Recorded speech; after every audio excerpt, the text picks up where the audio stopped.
Ibu Fajira langsung ditanggapi Bu, unek-unek Ahok yang diumbar kepada publik apakah menurut Anda berdasar, sesuai data, atau pernah disampaikan langsung tapi tidak ditanggapi oleh Direksi Pertamina? Bu Fajria. Ya, terima kasih banyak Mas Andro, Mbak Tisa, dan juga Pak Andre dan Pak Aryo Bimo. Kami pada dasarnya sangat menghargai ya pernyataan Pak Basuki sebagai Komut yang memang bertugas untuk pengawasan dan memberikan arahan.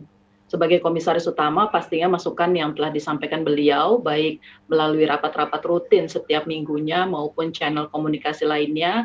Kita kan ada banyak rapat ya, ada rapat komite, rapat rutin mingguan, dan juga mungkin channel komunikasi informal antara Dewan Komisaris dan Direksi, pasti terus menjadi perhatian dan juga fokus manajemen untuk ditindaklanjuti.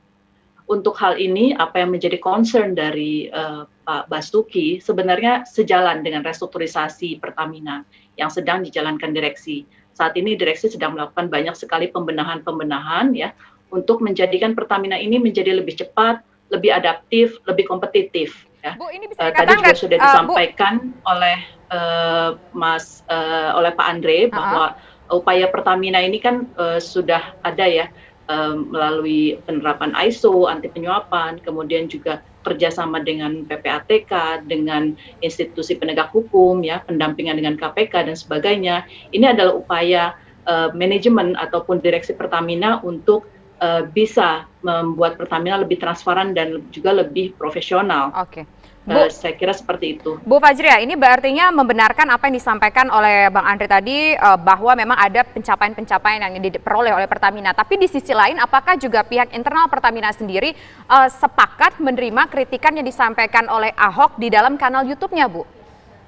Ya, apa yang disampaikan oleh Pak Basuki dalam hal ini, ya memang itu menjadi fokus juga dari manajemen untuk kita terus lakukan pembenahan.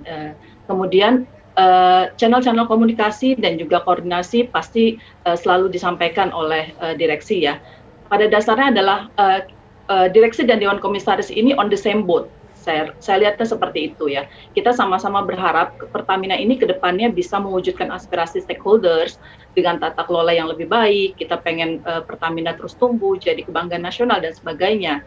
Seperti itu. Kemudian untuk hal-hal yang bersifat corporate action, ini pastinya dilakukan manajemen dalam rangka pertumbuhan perusahaan ya, dan juga sebagai peran Pertamina untuk memastikan ketahanan energi nasional.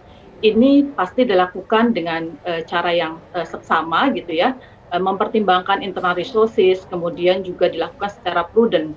Jadi semua pastinya akan dilakukan dengan pertimbangan yang baik oleh manajemen dan dikonsultasikan kepada Dewan Komisaris maupun kepada pemegang saham sesuai dengan porsinya masing-masing. Bu Fajriah, ini kan kritiknya tajam dan bentuknya spesifik, Bu. Mulai dari pejabat Pertamina non-job tapi gajinya 75 juta ke atas. Kemudian ada investor kilang minyak tapi didiamkan saja oleh Pertamina. Ya, tadi saya sudah sampaikan Mas, jadi pada dasarnya ini kan sistem dan prosedur di Pertamina kan sudah ada gitu ya. Kita bagaimana tinggal menjalankannya sesuai dengan aturan yang berlaku gitu ya. Dan kemudian apabila memang ada hal-hal yang masih perlu diperbaiki, itu yang sedang dilakukan oleh direksi pun sampai saat ini ya. Itu sebabnya ada restrukturisasi secara besar-besaran gitu ya, kemudian juga kerjasama kita dengan KPK, dengan PPATK dan sebagainya itu untuk menyamakan persepsi ya, kemudian juga menyamakan tujuan kita ke depan agar Pertamina memang terus menjadi lebih baik Mas gitu ya. Jadi apa yang dilakukan oleh direksi dalam hal ini ya, saya pikir itu adalah sesuatu hal yang keharusan yang dilakukan oleh manajemen ya untuk bisa membuat Pertamina ini tumbuh. Ya, dan kemudian dengan porsinya direksi juga pasti akan melakukan konsultasi dan juga komunikasi dengan Dewan Komisaris dan juga dengan pemegang saham, dalam hal ini adalah Kementerian BUMN. Oke, baik. Bang Andre, kalau mendengar apa yang disampaikan dari VP Korkom Pertamina tadi, tampaknya tidak ada begitu masalah krusial. Tampaknya memang menerima kritikan tersebut, kemudian juga mengakui bahwa memang ada keberhasilan. Bagaimana tanggapan Bang Andre selanjutnya? Nanti pemirsa kami temukan jawabannya usai jeda berikut. Saya ingin langsung ke Bang Andre. Bang Andre, terakhir, usulan Anda baik itu untuk Pertamina sendiri dan juga mungkin komisaris utamanya. Pertama tentu untuk Pertamina harus lebih terus memperbaiki kinerja dan lebih transparan ke depan. Dan kami Komisi 6 tentu akan mendukung langkah-langkah hal itu. Lalu untuk di Komisi 6, kebetulan di depan saya ada Mas Bimo, Ari Bimo, Wakil Ketua Komisi 6, pimpinan saya. Saya usulkan saja ke Mas Bimo minggu depan kita undang saja jajaran direksi dan komisaris. Mari kita tanya Pak Ahok datanya seperti apa. Ya, kita dengar saja buka-bukaan Pak Ahok di rapat Komisi 6. Saya juga penasaran apakah Pak Ahok benar-benar punya data atau datanya tidak valid itu.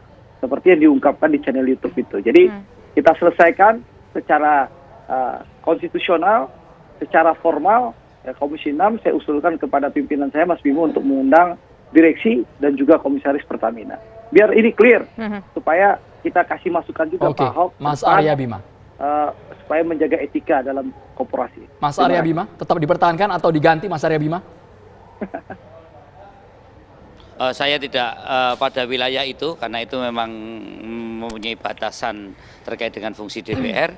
Tapi yang saya persoalkan tetap bahwa terkait dengan keluh kesah mengenai korporasi sebagai komisaris utama, Basuki Cahayapurnama, silakan saja menggunakan forum-forum yang memang menjadi forum yang secara legal konstitusionalnya itu adalah melakukan fungsi pengawasan.